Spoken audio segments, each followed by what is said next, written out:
دا fitness plant میں خوش آمدید. میں ہوں آپ کا میزبان مسعود رضا اور میرے ساتھ موجود ہیں حکیم نیاز منڈیال صاحب. ناظرین، ماہ رمضان کی برکتیں اور فضیلتیں جاری ہیں اور ہماری کوشش ہے کہ اس مہینے میں ہم صحت کے حوالے سے بہت ساری انفارمیشن جو ہے وہ آپ کے لیے لے کے آئیں. بہت سارے قیمتی نسخے حکیم صاحب سے ہم لینے کی کوشش کرتے ہیں کہ جس سے آپ کا فائدہ ہو سکے. تو بہت سارے دوستوں سے ریکویسٹ آ رہی تھی، کمنٹ باکس میں بہت سارے لوگ کہہ رہے تھے کہ کولیسٹرول کا پوچھا جائے حکیم صاحب سے. تو حکیم صاحب، کولیسٹرول کس طرح سے ٹھیک کریں رمضان میں؟ دیکھیں جی، روزہ جو ہے یہ تو ہمارے لیے صحت کا پیغام ہے. بزرگ کہتے ہیں کہ جس طرح روحانی پاکیزگی کے لیے پرہیز گاری جو ہے، روحانی پاکیزگی کے لیے پرہیز گاری ضروری ہے، اسی طرح جسمانی صحت مندی کے لیے پرہیز ضروری ہے. ٹھیک ہے. تو روزہ تو ہمارے لیے صحت کا پیغام ہے اور پرہیز کی ایک عملی شکل ہے. ٹھیک ہے.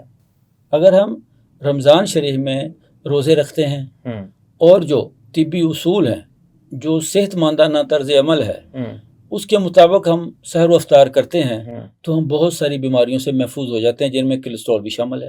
ٹھیک ہے. لیکن اس کے ساتھ ساتھ ایسے لوگ جن کا کولیسٹرول بہت زیادہ بڑا ہوتا ہے اور چونکہ انسان رسیہ ہے کھانے پینے کا، لذت کا، تو کہیں نہ کہیں بد پرہیزی ہو جاتی ہے. تو ایسے میں آپ رکھ لیں کہ رات افطاری کے بعد 1 گرام ادرک ہو، 1 گرام لہسن، ان کو آپ بریک بریک کرش کر لیں. ٹھیک ہے. اور اس میں آپ کوئی 3 سے 4 چمچ سرکہ سے ملا لیں، کوئی چند قطرے لیمن کا رس اور آدھی چمچ شہد. ٹھیک ہے.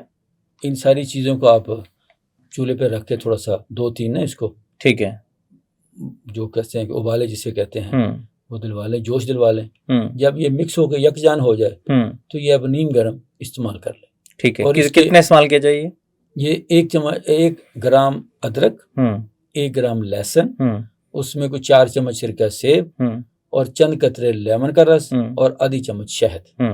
اس کو آپ سارے کو مکس اپ کر کے پکا کے اس میں کوئی پانی وغیرہ نہیں، کچھ نہیں ڈالنا، بس یہی چیزیں ہوں گی. ٹھیک ہے. اس کو یکجان کر کے آپ نیم گرم اس کا استعمال کریں. یہ تو معجون ٹائپ بن جائے گی کچھ، یہ پیسٹ بن جائے گا نا تھوڑا سا. ٹھیک. اب اس کے بعد آدھا گرام سونف، آدھا گرام زیرہ اور چھوٹی الائچی، اس کا کہوہ استعمال کر لیں. ٹھیک ہے. یہ استعمال کر کے اس کے بعد یعنی کہ یہ جو پیسٹ پہ ہم بنائیں گے اس کو کھانے کے بعد کہوہ بنا لیں، یہ کہوہ استعمال کہوے کے ساتھ وہ آدھی چمچ جو ہے وہ استعمال کریں. یہ کتنے، یہ جتنا وہ ایک خوراک ہے آپ کی، وہ جتنا بنے گا، وہ جو بھی 3-4 چمچ بنیں گے وہ ایک خوراک ہے آپ کی، وہ استعمال کر کے اس کے بعد آپ سونف، زیرے اور الائچی والا کہوہ استعمال کر لیں. ٹھیک ہے. یہ رمضان انشاء اللہ استعمال کریں.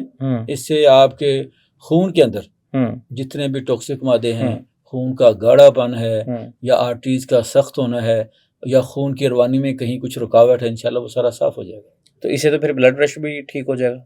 لامحالہ جب کولیسٹرول آپ کا ختم ہو جائے گا، کیونکہ بلڈ پریشر کو بڑھانے والا تو مادہ جو ہے وہ کولیسٹرول ہے، تو اس سے صرف آپ کا بلڈ پریشر ٹھیک نہیں ہو جائے گا، آپ کی دل کی صحت جو ہے وہ بڑھ جائے گی، آپ کی دل کی حالت جو ہے وہ بہترین ہو جائے گی. یعنی کہ اس سے ہارٹ اٹیک کا جو خطرہ ہے وہ بھی ختم ہو جائے گا، بلڈ پریشر لو ہے یا ہائی ہے وہ بھی ختم ہو جائے گا، کولیسٹرول جو ہے، کولیسٹرول کی وجہ سے جو مسائل ہیں وہ بھی ختم ہو جائیں گے. آپ نے توازن کی بات کی، اصل میں توازن تندرستی کا نام ہے اور روزہ جو ہے یہ توازن کا بہترین ایک عملی شکل ہے.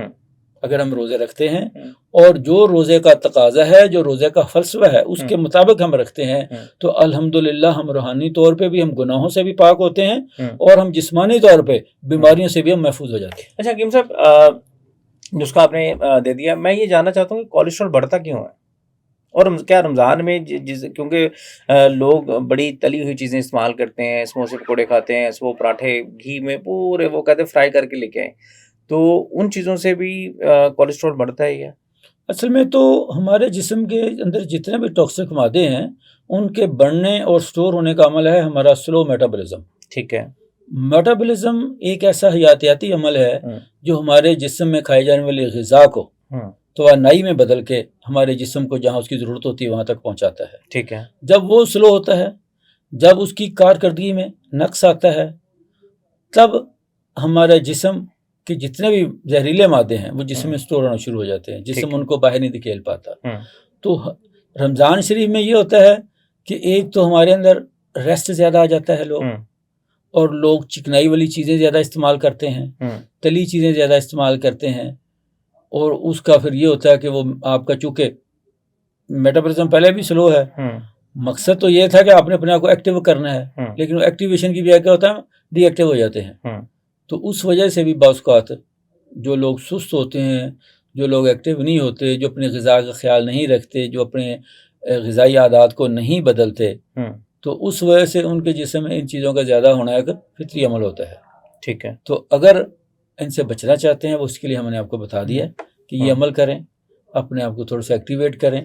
آپ افطاری کے بعد گھنٹے 1.5 گھنٹے کے بعد تھوڑا سا چلیں، جسم کو تھوڑا سا متحرک کریں، تھوڑا سا چلیں۔ اچھا حکیم صاحب، اکثر لوگ یہ بھی کہتے ہیں کہ جیسے افطاری کرتے ہیں اس کے بعد باڈی میں جان نہیں رہتی۔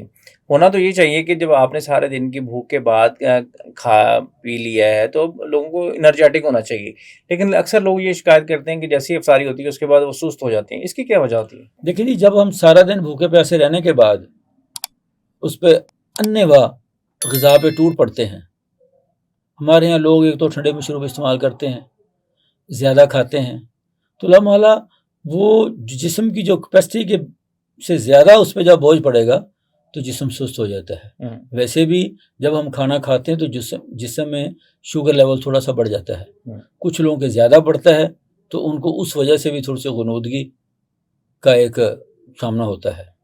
تو کچھ ہم چونکہ روزے میں تو ہر آدمی کی بھوک ہوتی ہے، پیاس ہوتی ہے، تو بے احتیاطی ہو جاتی ہے۔ تو ایک تو یہ ہے کہ آپ جب روزہ کھولتے ہیں تو آرام سے تھوڑا تھوڑا کھائیں، پانی جو ہے وہ ڈائریکٹ پانی استعمال نہ کریں، روزہ کھجور سے کھولیں، 2-4 لقمے آپ کھانے کے کھائیں، یا کوئی بھی فروٹ چاٹ ہے، کوئی پھل ہے، اس کے بعد آپ تھوڑا تھوڑا پانی پئیں۔ پانی آپ نے پینا ہے، لیکن جب افطاری کرنے کے آدھ گھنٹے کے بعد تھوڑا تھوڑا پانی زیادہ استعمال کریں۔ اسی وقت اگر آپ 3-4 گلاس پانی پی جائیں گے تو آپ کے معدے پہ بھاری پن آ جائے گا، آپ کے جسم میں وہ پانی چونکہ ٹھنڈا ہے، پورے جسم میں وہ سستی پھیلے گی۔ اس کی یہ وجہ بھی ہے کہ ہم لوگ سست ہو جاتے ہیں۔ اگر ہم صحت مندانہ طرز عمل سے آپ افطاری کرتے ہیں کھجور کے ساتھ، اس کے ساتھ کوئی ایسی چیز، کوئی پھل یا کوئی جیسے دہی بھلے ہیں، فروٹ چاٹ ہے، کوئی اس طرح کی چیز استعمال کرتے ہیں، ساتھ تھوڑا سا کھانا کھاتے ہیں، پھر آپ 2 گھونٹ کر کے پانی پیتے ہیں، اور کھانا اتنا ہی کھاتے ہیں جتنے آپ کی جسم کی ضرورت ہے، اس کو آپ زیادہ اوور ایٹنگ نہیں کرتے، تو ہم سمجھتے ہیں کہ بالکل بھی جسم آپ کا نہ سست ہوگا، نہ اور آپ کی بھی غنودگی آئے گی، آپ بالکل ایکٹیو رہیں گے۔ بہت شکریہ حکیم صاحب، آپ نے قیمتی ٹائم ہمیں دیا، اور ناظرین یہ جو سیریز ہے ہماری یہ جاری ہے، ہم حکیم صاحب کو دعوت دیتے رہیں گے کہ وہ اسی طرح سے جو طبی مشورے ہیں وہ آپ ہمارے ناظرین تک پہنچاتے رہیں۔ مجھے اپنے میزبان مسعود رضا کو اجازت دیجیے، پھر حاضر ہوں گے ایک نئے ایپیسوڈ کے ساتھ، تب تک کے لیے اللہ نگہبان۔